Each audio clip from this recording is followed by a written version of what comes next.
Në shekullin e 3 shkruante Tertuliani, njëri prej etërve më të ndritur të kishës, këto fjalë: I krishteri është e përbërë nga trupi, shpirti dhe shpirti shenjtë.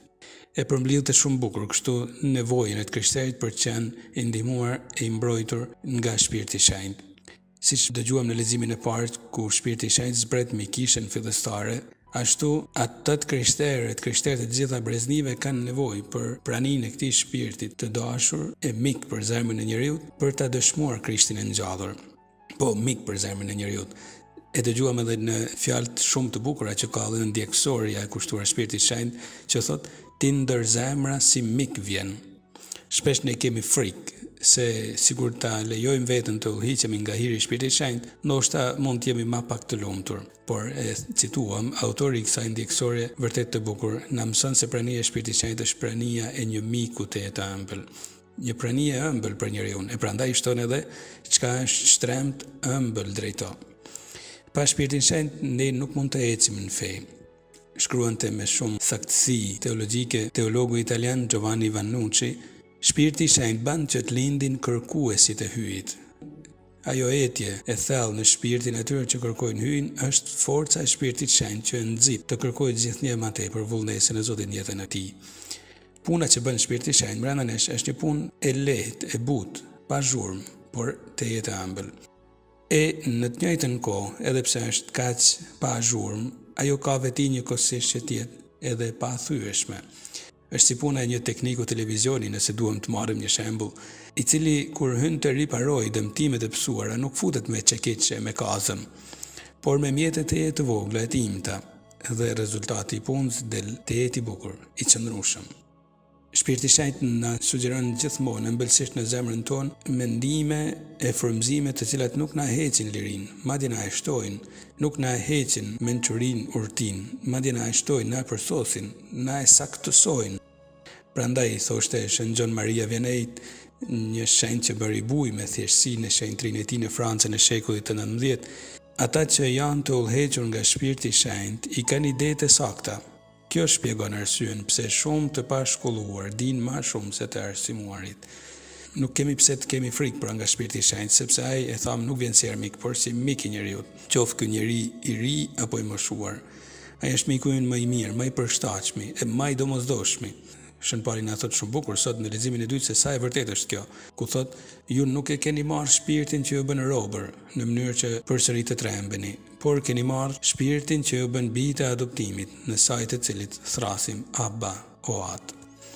Është kjo liri që Shpirti i Shenjtë i sjell besimtarit, liri që nuk mund blihet me kurrë prej pasurive të kësaj bote. Është liria e bijeve të hyjit. Në leximin e parë, e tham, kemi dëgjuar pra se si zbret Shpirti i Shenjtë mbi kishën fillestare. Tashmë është ky Shpirt Shenjtë që do të udhëheqë besimtarët ka zbatimi i vullnetit hyjnor. Dita e Shajve ishte në Izrael festa që përkujtonte ditën kur nëpërmjet Mojsiut Zoti i kishte dhënë këtij populli 10 urdhërimet, e me drejt izraelitët e çmonin këtë gjest të hyjit si nerën më të madhe që po bëhej. Por dhënia e këtij ligji ishte veç se shëmbëlesë e dhënies së Shpirtit Shenjtë dhe përgatitje për pranimin e këtij Shpirtit Shenjtë, i cili do të vinte në kohën e caktuar mbi besimtarët. Tashmë kisha Izraeli i ri nuk do të udhëhiqej më nga ligjet e jashtme, por nga shpirti i hyjit. E po ta mendosh, ligji nuk mjafton për të shenjtru, sepse ligji është si puna një pasqyre, është treguesi i asaj çka jemi e çka duhet heqim, çka duhet rregullojmë tek vetvetja, por nuk arrin të futet brenda nesh, e të na jap forcën për të zbatuar që duhet të bëjmë. E prandaj, në ungjillin e sotëm Jezusi e quan Shpirtin Shenjtë mbrojtës. Është një term që përdoret për avokatin mbrojtës, në fakt në seancat gjyqësore. E qëllimi i avokatit mbrojtës është që t'i dalë Zot të pandehurit, e ta ndihmojë të fitojë lirinë. Këtë bën edhe Shpirti i Shenjtë me ne, na ndihmon që mëkatet tona t'i vëmë re e të pendohemi, e të mos mbetemi robër të mëkatit. Atëherë fal vdekjes e ngjalljes së Krishtit, edhe ne bëhemi të shfaqësuar me anë të fesë, siç thot Shën Pauli në letrën e drejtuar Romakëve. E mendimin e Shpirtit Shenjtë udhëhiqemi drejt lirisë së bijeve të hyjit. Këtë udhëheqje të vetën Shpirti Shenjtë e bën duke na mësuar, duke na ndihmuar që çdo ditë t'i kthejmë shpinën të keqes, e gënjeshtres, e t'i hapim fjalën e Zotit që na shtyn ka e mira e ka e vërteta. Si thosh, është një zë i brendshëm që na thot bëje këtë mirë. iki kësaj të keqeje.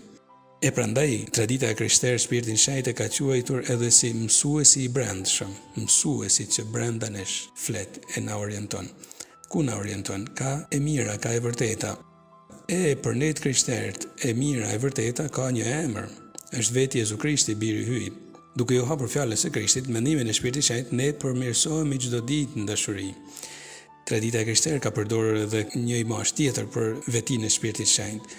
Ai është ikonografi, si thosh, pikturon në ne fytyrën e Krishtit, për të na përsos, për të na bërë gjithnjë më të shenjtë, ashtu siç është i shenjtë, biri i hyjit i bërë njeri, dhe në shenjtrinë e tij dëshiron të na bëjë të marrim pjesë të gjithë. Shpirti i Shenjtë pra na ndihmon të kuptojmë fjalët e Jezusit. Prandaj Jezusi thot në Ungjillin e sotëm, Shpirti i Shenjtë mbrojtës, të cilin do t'ju dërgoj Atin e emër tim, ai do t'ju mësojë të gjitha dhe do t'ju përkujtojë gjithçka unë ju thash. Pastaj nëse duam Jezusin, atëherë Shpirti i Shenjtë do të na ndihmojë edhe të zbatojmë fjalët e tij.